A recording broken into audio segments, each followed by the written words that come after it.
L'imitation de Jésus-Christ, première partie, chapitre 3. L'enseignement de la vérité. Heureux celui que la vérité instruit directement au-delà des images et des paroles oiseuses. Nos pensées et nos sentiments nous trompent souvent en nous masquant la vérité. À quoi servent les discussions subtiles sur des choses cachées et obscures que Dieu, au moment de notre jugement, ne nous reprochera pas d'avoir ignorées? C'est une grande folie de négliger ce qui est utile et nécessaire pour se consacrer à des problèmes inutiles et dangereux pour la foi. On pourrait dire « Nous avons des yeux et nous ne voyons pas ». Psaume 113. Que nous importe ce qu'on dit sur la nature des choses? Celui à qui parle le Verbe éternel est délivré de tout cela. Le Verbe unique éclaire tout et tout en lui s'éclaire. Il est le principe et c'est lui qui parle en dedans de nous. Jean, chapitre 8, verset 25. Sans lui, nulle intelligence ne peut exister, nul jugement ne peut être porté. Celui qui unifie sa vie et ramène tout à l'unité dans le Verbe unique ne connaîtra pas l'incertitude et son cœur peut paisiblement demeurer en Dieu. Ô vérité qui êtes Dieu, faites que je sois un avec vous dans un amour éternel. Souvent j'éprouve un grand ennui à force de lire ou d'entendre parler. En vous seul résident tous mes désirs. Que tout se taise devant vous.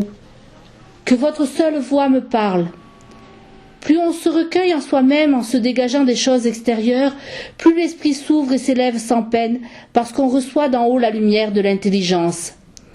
Une âme pure, simple et ferme n'est jamais distraite au milieu même de nombreuses occupations, parce qu'elle rapporte tout à la gloire de Dieu, et parce qu'elle possède la tranquillité, elle ne se recherche en rien.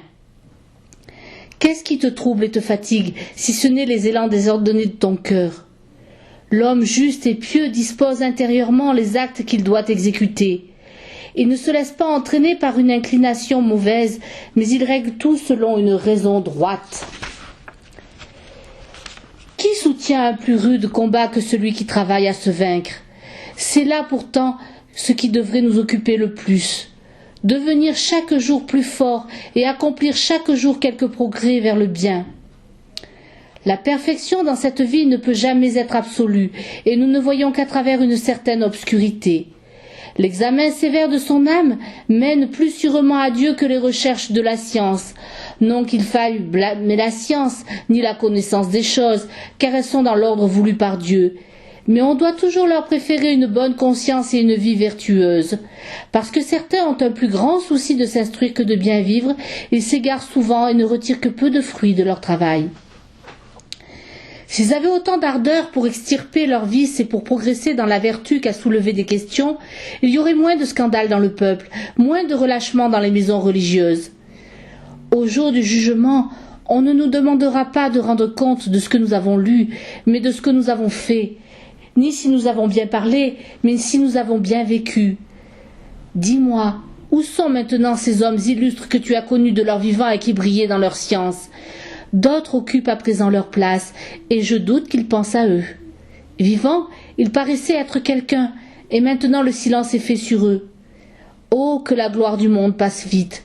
Si seulement la beauté de leur vie avait répondu à la profondeur de leur science, alors ils n'auraient pas lu et étudié en vain. Combien d'hommes se perdent par l'oubli du service de Dieu, et parce qu'ils aiment mieux paraître grands que d'être humbles, ils s'évanouissent dans leurs pensées. Romains, chapitre 1, verset 21. Celui dont le cœur est charitable, celui-là est vraiment grand. Celui qui pour gagner Jésus-Christ regarde comme fumier toutes les choses de la terre, Philippiens chapitre 3, verset 8, celui-là est vraiment sage. Celui qui fait la volonté de Dieu et renonce à la sienne, celui-là possède la véritable science.